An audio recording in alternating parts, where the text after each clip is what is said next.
మన టీవీ ప్రేక్షకులకు మహాశివరాత్రి శుభాకాంక్షలు. బులెటిన్ల ముందుగా హెడ్లైన్స్ చూద్దాం. తెలుగు రాష్ట్రాలలో ఘనంగా శివరాత్రి వేడుకలు, భక్తులతో గిటగిటలాడిన శైవ క్షేత్రాలు.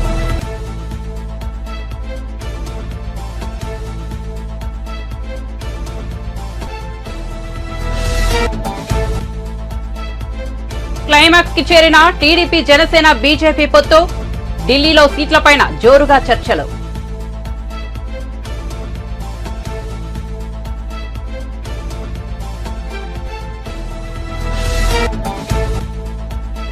ఓల్డ్ సిటీ మెట్రో రైలు ప్రాజెక్టుకు శంకుస్థాపన చేసిన ముఖ్యమంత్రి రేవంత్ రెడ్డి. ఎన్నికలొచ్చినప్పుడే రాజకీయాలు, తర్వాత అభివృద్ధిపై దృష్టి అని వెల్లడి.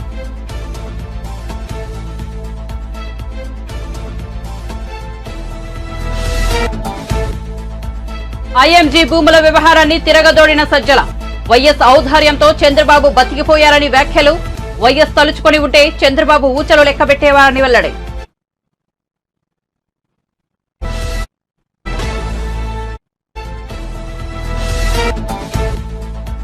మల్లారెడ్డిని కాంగ్రెస్ పార్టీలోకి రానిచ్చేది లేదన్న మైనంపల్లి హనుమంతరావు. అన్యాయంగా దోచుకున్న సొమ్మును తిరిగి ఇస్తేనే పార్టీలో చేర్చుకుంటామని వెల్లడి. దగ్గరుండి మల్లారెడ్డి అక్రమ భవనాలను కూల్చివేయిస్తానన్న కాంగ్రెస్ నేత. ఇక వార్త వివరాల్లోకి వెళ్తే 2024 ఎన్నికలకు సమయం దగ్గర పడుతున్న వేళ ఏపీ రాజకీయాలు రసవత్తరంగా మారుతున్నాయి. ముఖ్యంగా అన్నిటికంటే ఉత్కంఠ రేపుతున్న అంశం బీజేపీతో టీడీపీ జనసేన పొత్తు.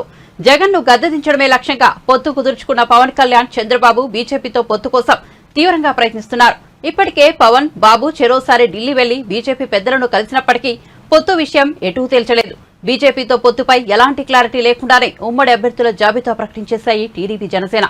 తాజాగా బీజేపీతో పొత్తు విషయమై మరోసారి ఢిల్లీ వెళ్లారు చంద్రబాబు, పవన్ కళ్యాణ్. ఈ నేపథ్యంలో కొన్ని ఆసక్తికర వార్తలు వినిపిస్తున్నాయి. తాము అడిగినన్ని సీట్లు కేటాయిస్తేనే టీడీపీ జనసేన కూటమితో పొత్తుకు ఓకే చెప్తామని బీజేపీ పెద్దలు కండిషన్ పెట్టినట్టు తెలుస్తోంది. పొత్తులో భాగంగా బీజేపీ 13 ఎంపీ సీట్లను అడుగుతుండగా చంద్రబాబు 4 లేదా 5 ఎంపీ సీట్లు కేటాయించడానికి సిద్ధంగా ఉన్నట్లు తెలుస్తోంది. హైదరాబాద్ పాత బస్తీ మెట్రో లైన్ కు శుక్రవారం ఫరూక్ నగర్ డిపో వద్ద సీఎం రేవంత్ రెడ్డి భూమి పూజ చేశారు. ఎంజీబీఎస్ నుంచి ఫలక్నుమా వరకు మొత్తం 5.5 కిలోమీటర్ల పొడవున 4 స్టేషన్లతో ఈ రైలు మార్గాన్ని నిర్మించనున్నారు. 2000 కోట్ల అంచనా వ్యయంతో ఈ నిర్మాణాన్ని చేపడుతోంది రాష్ట్ర ప్రభుత్వం. ఈ సందర్భంగా సీఎం రేవంత్ రెడ్డి మాట్లాడుతూ, ఇది ఓల్డ్ సిటీ కాదు, ఒరిజినల్ హైదరాబాద్. దీనిని అంతర్జాతీయ నగరంగా తీర్చిదిద్దేందుకు ఎంతో మంది కష్టపడ్డారు. ఆ గుర్తింపులను కాపాడే బాధ్యత మా ప్రభుత్వంపై ఉందన్నారు. ఎన్నికలొచ్చినప్పుడే రాజకీయాలు, తరువాత అభివృద్ధిపైనే దృష్టి పెడతామన్నారు. 3 ఏళ్లలో ప్రాజెక్టు పూర్తయ్యేలా సర్కార్ ప్రణాళికలు సిద్ధం చేస్తోందన్నారు సీఎం రేవంత్ రెడ్డి. హైదరాబాద్ కు త్రాగునీరు తెచ్చిన ఘనత కాంగ్రెస్దే అన్నారు. ఎంజీబీఎస్, దారుల్ షిఫా జంక్షన్, పురాణా హవేలీ, ఇత్తేదా చౌక్, అలీజాకోట్ల, మీర్ అమోన్ దర్గా, హరిబౌలి, షాలిబండ, షంషీర్ గంజ్, అలియాబాద్ ప్రాంతాల మీదుగా ఫలక్నుమా వరకు ఈ మెట్రో లైన్ నిర్మాణం జరగనుంది. అక్కడ కలుషితమైన వాతావరణం, కానీ ఇక్కడ ప్రజల సహకారంతో వ్యాపార కేంద్రంగా, అభివృద్ధి పర్యాటక కేంద్రంగా ఈ ప్రభుత్వాన్ని ప్రజలు తీర్చిదిద్దారు. అందుకే ఈరోజు నా ప్రజలకు, తెలంగాణ ప్రజలకు మూసి రివర్ ఏదైతే ఉందో ఈ రోజు కాలుష్యంతో మూసి మొత్తం మారే. అందుకే ఈరోజు పోటీ పడి మోర్ మూసి 2024 ప్రాజెక్టు తోటి అందరికీ తెలియజేస్తున్నా. అదేవిధంగా మిత్రులారా, मेरे भाई बहनों, बहुत सारे पंजाब से अलग अलग जगह से यहाँ पर आए हुए हमारे बहनों को, भाइयों को मेरा एक ही गुजारिश है, आप लोगों का आशीर्वाद हमारे साथ में रहना। ये रिश्ता रिश्ता नहीं है, ये रिश्ता राजनीति का रिश्ता नहीं है, ये रिश्ता परिवार के रिश्ता है। आप हमारा परिवार है, हमारा परिवार में शामिल होता है। हमारे शहर का आने के लिए हमारे पूरे तेलंगाना के जनता से आप लोगों को मैं स्वागत करता हूँ। कभी भी फुर्सत मिले हैदराबाद शहर आना, हैदराबाद बिरयानी खाना है। भी कोशिश करो, मैं भी कोशिश किया हराने के लिए, मगर नहीं हो सका।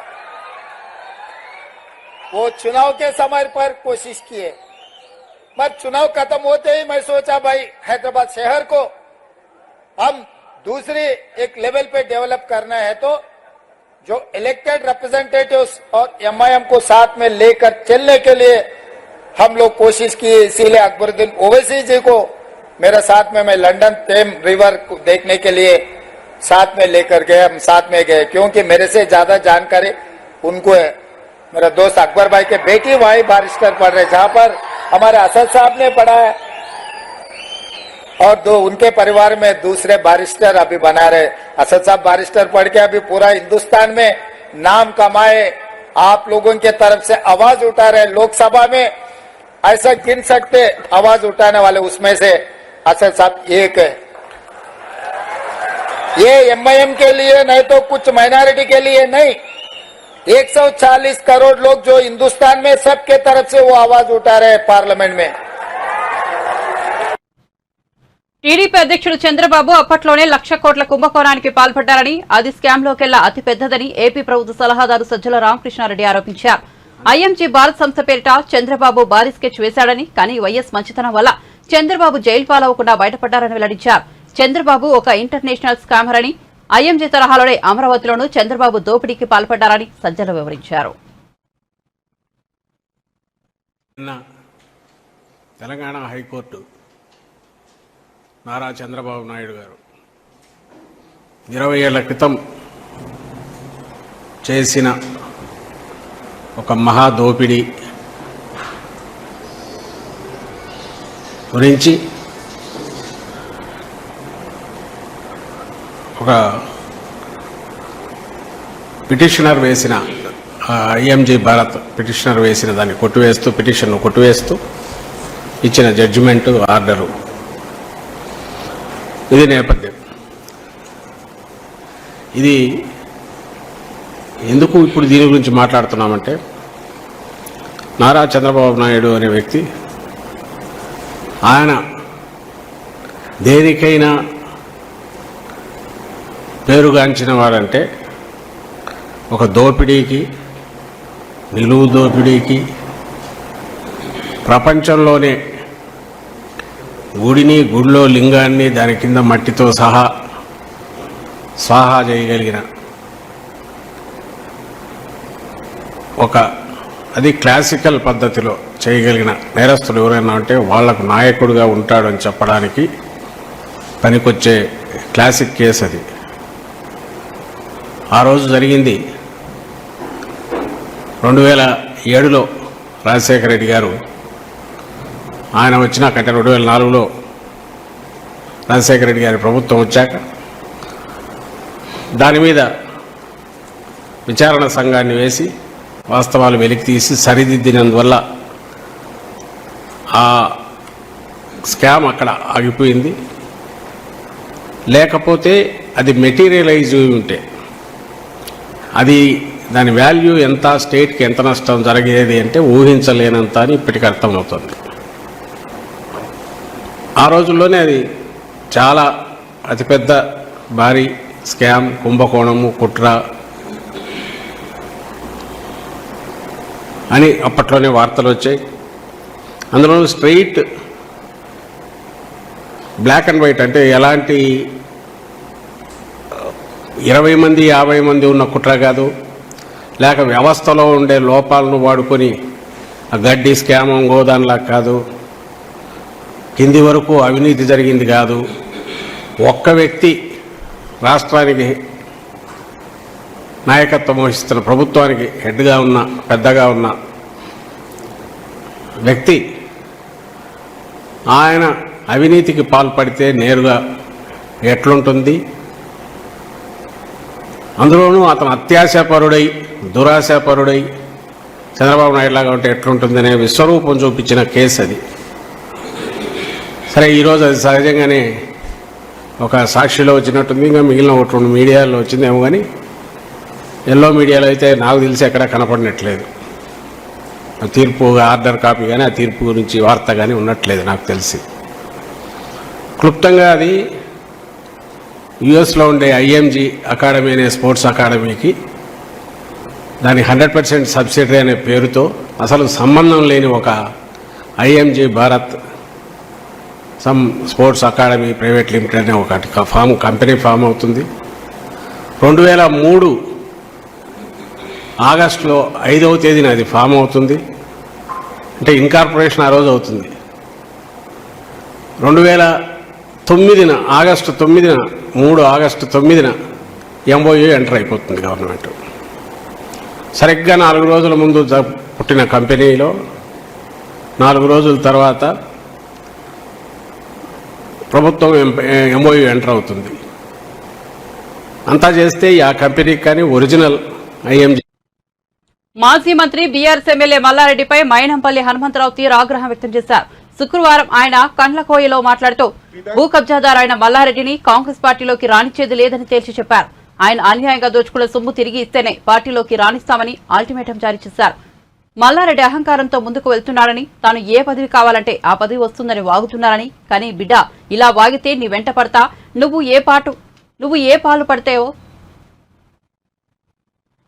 ఏ పాలు అయితే అమ్మావో ఆ స్థాయికి తీసుకెళ్తానని హెచ్చరించారు. పాలమ్మినా పూలమ్మినా అని చెబుతుంటారు కదా, మళ్లీ ఆ స్థాయికి కాంగ్రెస్ ప్రభుత్వం తీసుకెళ్తుందన్నారు. మేము మాట్లాడుకుంటూ పోతే సమయం లేదు. రేపు మా ప్రోగ్రాం ఉంది కాబట్టి ఇది ఒక జస్ట్ ఓన్లీ శాంపుల్. ఇది మీరు ఏ విధంగా మాట్లాడితే ఆ విధంగా మేము కూడా బయటకు రావడానికి సిద్ధంగా ఉన్నాం. అన్నిటినీ కూడా బయట పెట్టే వరకు నిద్రపోం. వక్ఫ్ బోర్డు భూములు కూడా కబ్జాలు చేసిండ్రు. వక్ఫ్ బోర్డు భూములు వర్క్స్ ఆపిండ్రు. మొన్న ప్రభుత్వం వచ్చినాక, వాళ్ళ ప్రభుత్వం ఉన్నప్పుడు వక్ఫ్ బోర్డు అధికారులు పోతే ఎవరిని లెక్క చేయకుండా వర్క్ ఆపలేదు. ఇవన్నీ with evidence, with documentary evidence మా దగ్గర ఉన్నాయి.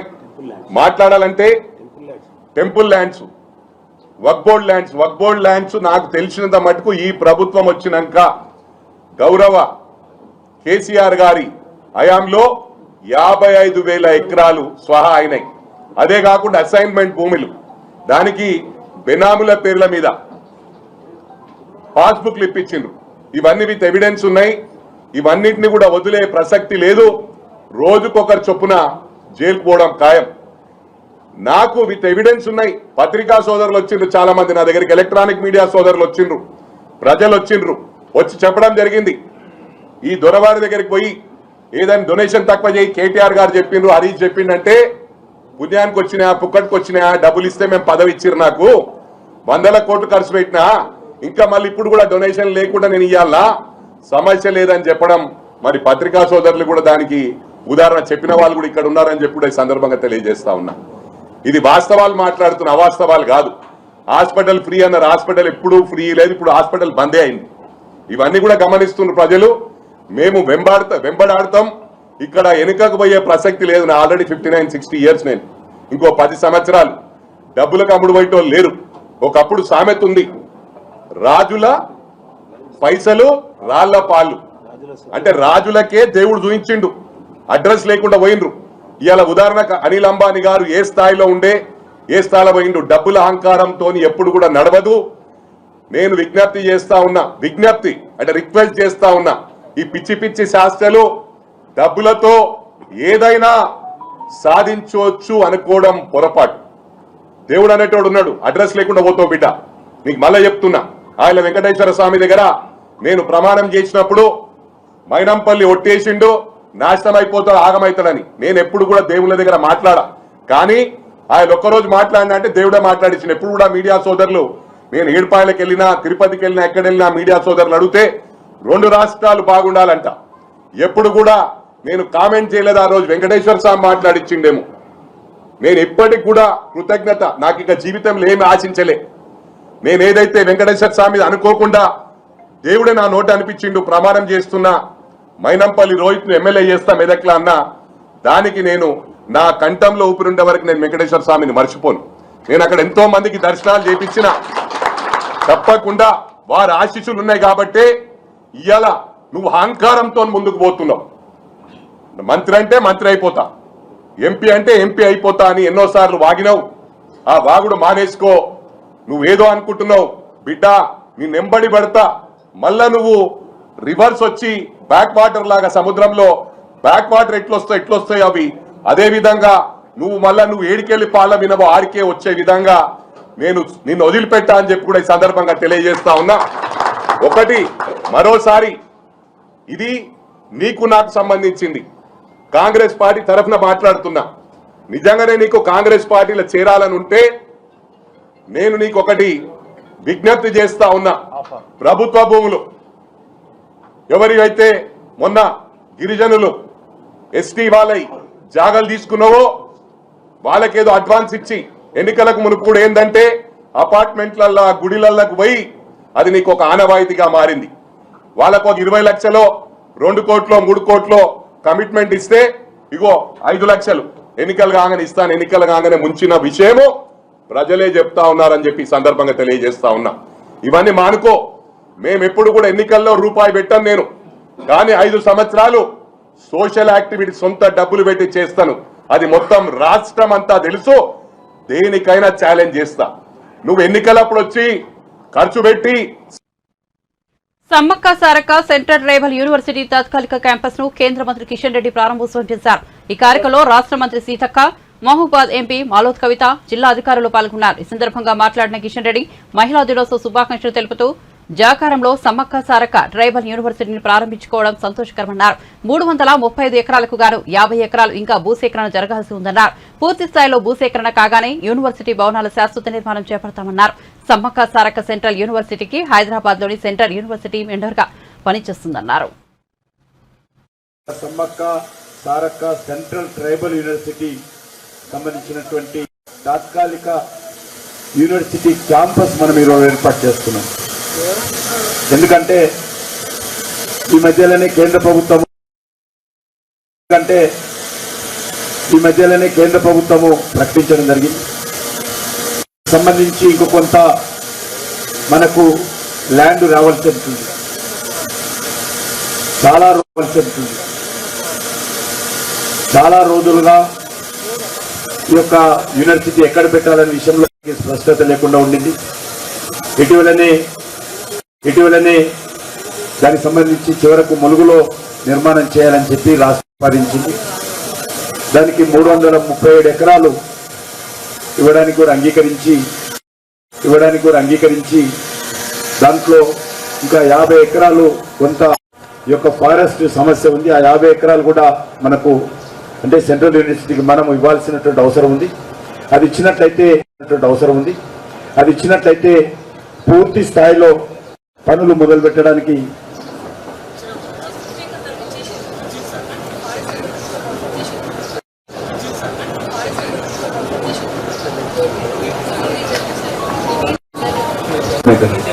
అందులో ట్రైబల్ యూనివర్సిటీ ఇక్కడ అనేక రకాల ట్రైబల్ జీవన ఆధారణ విషయంలో రీసెర్చ్ ఉంటుంది, అగ్రికల్చర్ ఉంటుంది. కాబట్టి ఖచ్చితంగా మనము అందరం కలిసికట్టుగా ఉండి అనుకున్నటువంటి 300 ట్రైబల్ యూనివర్సిటీకి అందే విధంగా చర్యలు తీసుకుంటే మరి తొందరగానే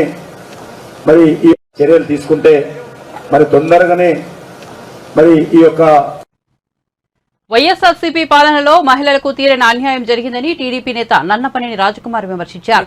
పెరిగిన ధరలతో మహిళలు ఆర్థికంగా నష్టపోయారని, ఉద్యోగాలు రాక నిరుద్యోగులు, గుంతల రోడ్లతో గర్భిణీలు అనేక ఇబ్బందులు పడుతున్నారని తెలిపారు. మహిళా దినోత్సవం సందర్భంగా మీడియాతో ఆమె మాట్లాడారు. మోటార్ సైకిల్ మీద వెళ్తుంటారు. ఈ రోజున రోడ్లన్నీ కూడా చిన్నాభిన్నం అయిపోయి మహిళలంతా కూడా యాక్సిడెంట్లు అయిపోయి మరణిస్తూ ఉన్నారు. అనేక మంది మహిళలు ప్రయాణాలు చేస్తూ ఉంటారు. ఈ రోజుల్లో కార్ డ్రైవింగ్ నేర్చుకున్నారు వాళ్ళు. అలాగే మరి వాళ్ళు మోటార్ సైకిళ్ళు, స్కూటీలు వేసుకుని ప్రయాణం చేస్తూ ఉంటారు. సైకిల్స్ మీద వెళ్తుంటారు, స్కూటర్ల మీద వెళ్తుంటారు, మోటార్ సైకిల్ మీద వెళ్తుంటారు. ఎక్కడ పెట్టినా కూడా రోడ్లన్నీ కూడా అధ్వానంగా ఈ ప్రభుత్వంలో తయారైతే ఎంతోమంది మహిళలు మరణిస్తూ ఉన్నారు. ఇవి కూడా దృష్టిలో పెట్టుకోవాలి. ఒక పక్కన వంట పని చేసుకోవాలన్నా, ఇంటి పని చేసుకోవాలన్నా మహిళలు కుటుంబ భారాన్ని మోయలేని స్థితిలో ఉన్నారు. ఈనాడు ఉద్యోగ అవకాశాలే రాకుండా వెలవెల్లాడుతున్నటువంటి మహిళల దుస్థితి ఎక్కడనేది ఒకసారి ఆలోచించాలి. ఈవేళ గంజాయి తాగుతున్న తండ్రులను చూసి ఆ బిడ్డలు కూడా అలవాటు చేసుకుని ఆ బిడ్డలు కూడా ఆ మత్తుకు అలవాటు పడిపోతే వాళ్ళ తల్లులు ఏ విధంగా గుండె పగిలేలా ఏడుస్తున్నారు. ఇవన్నీ కూడా దృష్టిలో పెట్టుకోవాల్సిన అవసరం ఉంది. కల్తీ మద్యం తాగి రోడ్ల మీద బిడ్డలు పడిపోతే ఆ తల్లులు ఎంత ఏడుస్తున్నారో ఒకసారి గుర్తు చేసుకోవాల్సిన అవసరం ఉంది. ఈ రోడ్ల మీద గుంతలతోటి యాక్సిడెంట్లు బిడ్డలు మరణిస్తే ఎందుకు గుంటూరు నుంచి తెనాలి కానీ, బెజవాడ నుంచి తెనాలి కానీ నేను బయలుదేరుతుంటే వచ్చేటప్పుడు వెళ్ళేటప్పుడు నడువులు కదిలిపోతున్నాయి. గర్భిణీ స్త్రీలు హాస్పిటల్కి వెళ్ళకుండానే కాన్పులు అయిపోతూ ఉన్నాయి. ఈ సందర్భాన్ని కూడా గుర్తు చేసుకోవాలి కదా. మనం ఏ విధంగా ఇబ్బందులు పడుతున్నారో కూడా గుర్తు చేసుకోవాలి కదా. ఉల్లిపాయల దగ్గర నుంచి, పప్పు దినుసుల దగ్గర నుంచి నిత్యావసర వస్తువుల వరకు విపరీతంగా పెరిగిపోయి ఇబ్బందులు పడుతున్నారు. మరి ఇటువంటప్పుడు ఈ రేట్లు తగ్గించాల్సిన బాధ్యత ఖచ్చితంగా ఉంది. ఎవరు చేయాలది? రేపు చంద్రబాబు గారు వచ్చాకే జరుగుతుందని నేను భావిస్తున్నాను. అలాగే ఈ గంజాయి ఎప్పుడన్నా మనం విన్నామా? నాకు తెలియదు, ఇంతవరకు నేను ఇన్నాళ్ళు రాజకీయంలో ఉన్నా దరిదాపు 50 సంవత్సరాల నుంచి ఎక్కడ వినలేదు. ఇప్పుడు ఇవాళ ఎక్కడ పట్టినా కూడా ఈ గంజాయి గంజాయి గంజాయి అంటుంటే సీరియస్గా తీసుకోరు. ఎందుకని? తాగి మత్తుగా పడిపోయి ప్రభుత్వ లోపాలను చెప్పకుండా ఉంటానికా, లేకపోతే జీవితాన్ని నాశనం అయిపోయినా చూస్తూ ఊరుకున్నారా ఏంటిది? కాబట్టి ఇవన్నీ కూడా ఆలోచించాలని చెప్పి కోరుతా ఉన్నాను. ఈ రోజున రోడ్లన్నీ కూడా చిన్నాభిన్నం అయిపోయి మహిళలంతా కూడా యాక్సిడెంట్లు అయిపోయి మరణిస్తూ ఉన్నారు. అనేక మంది మహిళలు ప్రయాణాలు చేస్తూ ఉంటారు. ఈ రోజుల్లో కార్ డ్రైవింగ్ నేర్చుకున్నారు వాళ్ళు. అలాగే మరి వాళ్ళు మోటార్ సైకిళ్ళు స్కూటీలు వేసుకుని ప్రయాణం చేస్తూ ఉంటారు. సైకిల్స్ మీద వెళ్తుంటారు, స్కూటర్ల మీద వెళ్తుంటారు, మోటార్ సైకిల్ మీద వెళ్తుంటారు. ఎక్కడ పెట్టినా కూడా రోడ్లన్నీ కూడా అధ్వానంగా ఈ ప్రభుత్వంలో తయారైతే ఎంతోమంది మహిళలు మరణిస్తూ ఉన్నారు. ఇవి కూడా దృష్టిలో పెట్టుకోవాలి. ఒక పక్కన వంట పని చేసుకోవాలన్నా, ఇంటి పని చేసుకోవాలన్నా మహిళలు కుటుంబ భారాన్ని మోయలేని స్థితిలో ఉన్నారు. ఈనాడు ఉద్యోగ అవకాశాలు రాకుండా వెలవల్లాడుతున్నటువంటి మహిళల దుస్థితి ఎక్కడనేది ఒకసారి ఆలోచించాలి.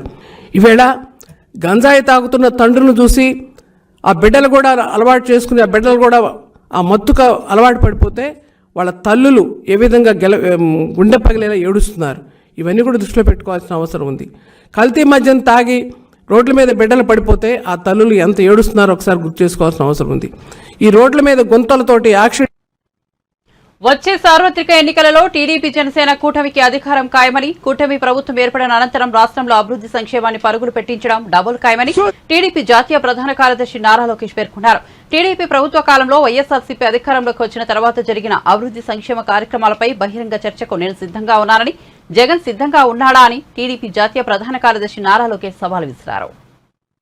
3,000 ఇళ్లు కూడా ఈ చంద్రబాబు నాయుడు గారు మహిళలకి దీపం పథకం తీసుకొచ్చారు. తల్లి ఆలోచించండి, తల్లికి చెల్లికి న్యాయం చేయలేని వ్యక్తి మనకి న్యాయం చేస్తాడా అని ఆలోచించమంటున్నా. ఇంకా సంక్షేమం గురించి మాట్లాడుతున్నాడు ఈయన. మై డియర్ జగన్, భారతదేశానికి సంక్షేమం పరిచయం చేసిన వ్యక్తి అన్న ఎన్టీఆర్. ఆనాడు ఆస్తుల్లో మహిళలకి సమాన హక్కు కల్పించారు. అంతెందుకు, నువ్వు 10th క్లాస్ పేపర్ దొంగిలిచ్చే సమయంలో చంద్రబాబు నాయుడు గారు డ్వాక్రా సంఘాలు ఏర్పాటు చేశారు. మీ ఇంట్లో నిన్ను భరించలేక బెంగళూరుకి తరిమేసినప్పుడే చంద్రబాబు నాయుడు గారు మహిళలకి దీపం పథకం తీసుకొచ్చారు. నిన్నగాక మొన్న నువ్వు చంచల్ గూడ జైల్లో ఉన్నప్పుడే బాబు గారు పసుపు కుంకం, తల్లి బిడ్డ ఎక్స్ప్రెస్ ఇలా అనేక సంక్షేమ కార్యక్రమాలు మహిళలకు అందజేశారు. ఇంకా ఈయన చేసిన మోసాల గురించి కూడా చెప్పాలి తల్లి. ఎన్నికల ముందర ఏం చెప్పాడు తల్లి? సంపూర్ణ మద్యపాన నిషేధం చేసిన తర్వాతనే మీ ఓట్లు అడుగుతా అన్నాడు. సంపూర్ణ మద్యపాన నిషేధం చేశాడు తల్లి. ఆ హామీ గోవిందా గోవిందా. ఇంకొక హామీ ఇచ్చాడు, 45 సంవత్సరాల వయసు నిండిన ఎస్సీ ఎస్టీ బీసీ మైనారిటీ మహిళలకి పెన్షన్ ఇస్తాన్నాడు. ఏమైందా హామీ? గోవిందా గోవిందా. 3 హామీ కూడా ఇచ్చాడండి. ఏంటది? ఇంట్లో ఎంతమంది బిడ్డలుంటే అంతమంది బిడ్డలకి అమ్మఒడి ఇస్తాన్నాడు. ఏమైందా హామీ? గోవిందా గోవిందా. ఆడపిల్ల శవంతో రాజకీయం చేసి ప్రజలను మభ్యపెట్టి 1% ఆగమాగం చేసి అధికారంలోకి వచ్చారని కాంగ్రెస్ ప్రభుత్వంపై BRS MLC Kalvakuntla Kavitha fire అయ్యారు. జీవో నెంబర్ 3ను రద్దు చేయాలంటూ హైదరాబాద్ ఇందిరా పార్క్ దగ్గర చౌక్ దగ్గర ఆమె ధర్నా చేపట్టారు. ఈ సందర్భంగా కవిత మాట్లాడుతూ, ఇవాళ మనకు 2 పండుగలు, ఒకటి మహిళా దినోత్సవం, మరొకటి శివరాత్రి. ఈ రోజు మహిళల కోసం ధర్నా చేయడం పుణ్యమే అన్నారు.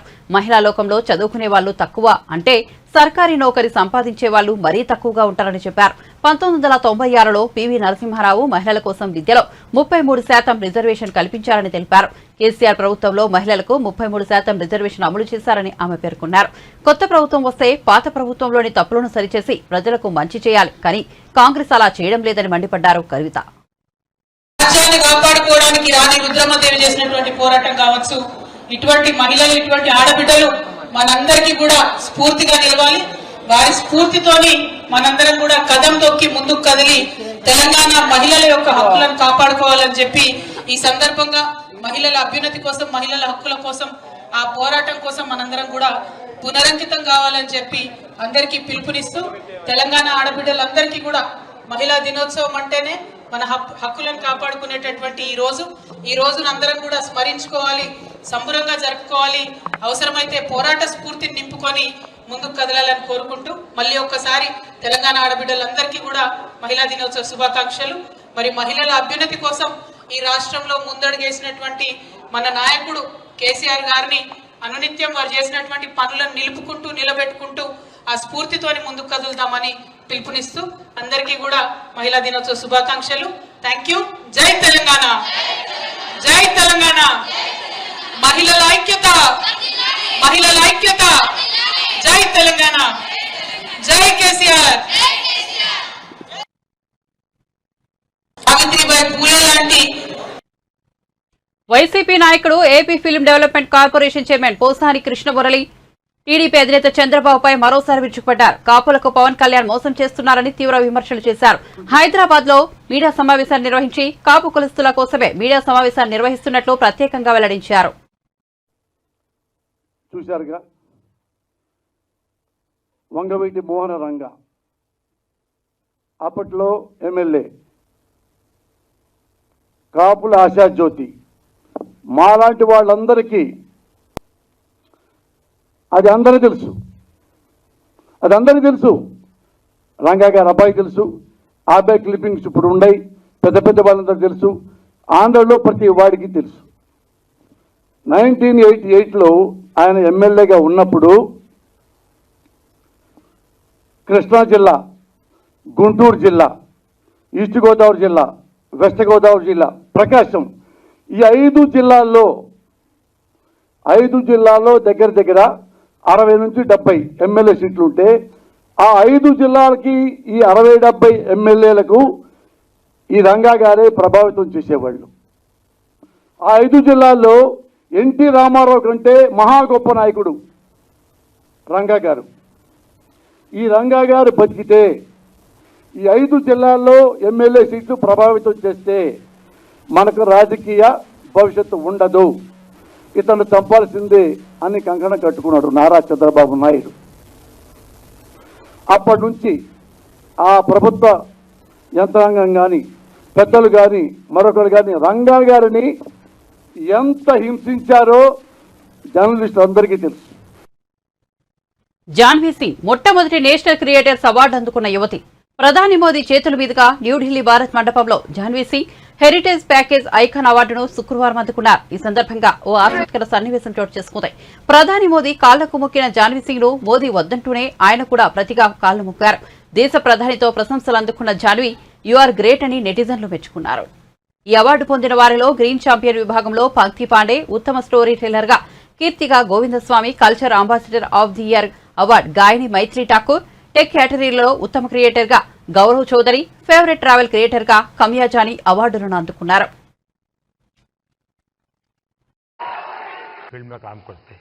With unique perspective, gaining popularity for her engaging approach to Indian history.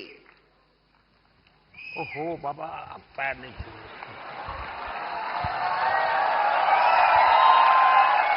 देखिए, वैसे पॉलिटिक्स में पता नहीं देश में परंपरा बन गई, लोग पैर छूते हैं. कला जगत में पैर छूना उसका भाव अलग है, लेकिन मैं बहुत डिस्टर्ब हो जाता हूँ. और उसमें भी अब कोई बेटी. Thank you, sir.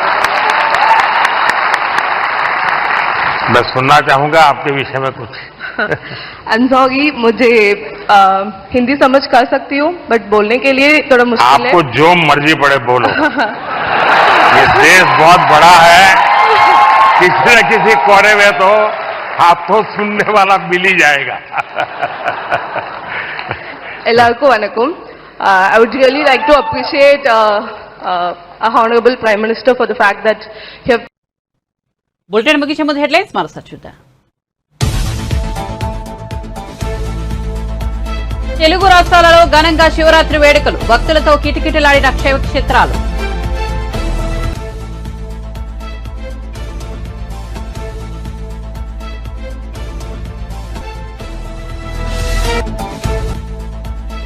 క్లైమాక్స్ కి చేరిన టీడీపీ జనసేన బీజేపీ పొత్తు, ఢిల్లీలో సీట్లపైన జోరుగా చర్చలు.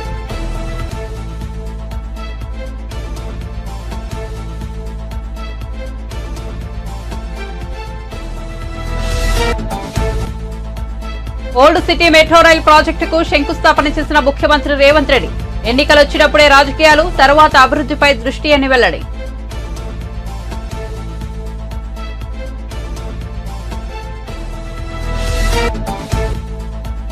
ఐఎంజీ భూముల వ్యవహారాన్ని తిరగదోడిన సజ్జల. వైఎస్ ఔదార్యంతో చంద్రబాబు బతికిపోయారని వ్యాఖ్యలు. వైఎస్ తలుచుకొని ఉంటే చంద్రబాబు ఊచలు లెక్కబెట్టేవారని వెల్లడి.